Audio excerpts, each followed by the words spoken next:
2-1. In the early months of 1962, Marilyn Monroe was set to go before the cameras for her 30th film. 503.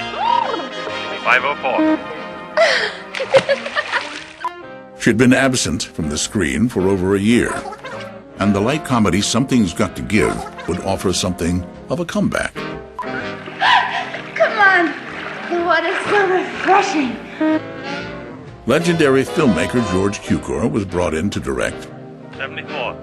And cast opposite Marilyn would be two of the world's most gifted and glamorous stars. Dean Martin. Ellen! Get out of there! And Sid Charisse. Not like that! Go in and change! The film would also include a small army of Hollywood's most accomplished and respected character actors. Excuse me, are you being helped? Are you being waited on? Right, sir. Well, here you go. Let's walk. But only 8 weeks after production began, Marilyn Monroe was fired. 2 months later, the star was found dead of an apparent sleeping pill overdose. Something's Got to Give became one of the most talked about unfinished films in Hollywood history. For nearly 4 decades, 500 minutes of unedited footage sat in storage in the vaults at 20th Century Fox. The story of the film and of Marilyn's tragic final days was seemingly lost. Lost until now. Cut it. Cut.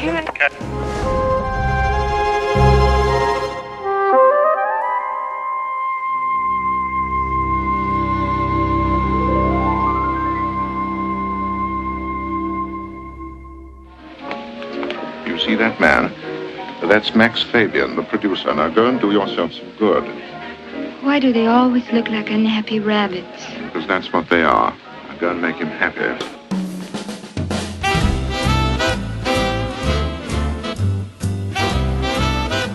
By January of 1962, Marilyn Monroe had been 20th Century Fox's most bankable star for over a decade. You can tell him from me I think he's simply a doll. And I couldn't be crazy about these old Eastern customs. Her 20 pictures for the studio had grossed over $200 million at the box office, making Marilyn Fox's biggest commodity since Shirley Temple. But Monroe hadn't worked for her home studio in almost 2 years, and Fox was facing serious financial problems due to costly delays on the epic production of Cleopatra. The studio needed Marilyn back at work as soon as possible. To that end, they sent veteran producer David Brown to entice the star with a script for a light bedroom comedy entitled Something's Got to Give. Marilyn really didn't want to make Something's Got to Give. She was under a slave contract at that time to 20th Century Fox, having made films away from 20th Century Fox, and the studio was insisting that she live up to the contract, and this was given to her. Something's Got to Give was a modern remake of the 1940 screwball comedy My Favorite Wife, which had starred Cary Grant and Irene Dunne. Marilyn was to play a woman who returns home after 5 years stranded on a tropical island, only to find herself legally declared dead and her husband newly remarried. The film would be co-produced by 20th Century Fox and Marilyn Monroe Productions, a company set up in 1955 to give Marilyn more creative control over her projects. Is it true that you submitted a list of directors that you would work with? I would rather say that I have director approval, and that is true. This you think is important? Yes, it is. Very important to me. In September 1961, Marilyn submitted a list of directors that she would agree to work with. It included some of the industry's most accomplished names, among them George Cukor.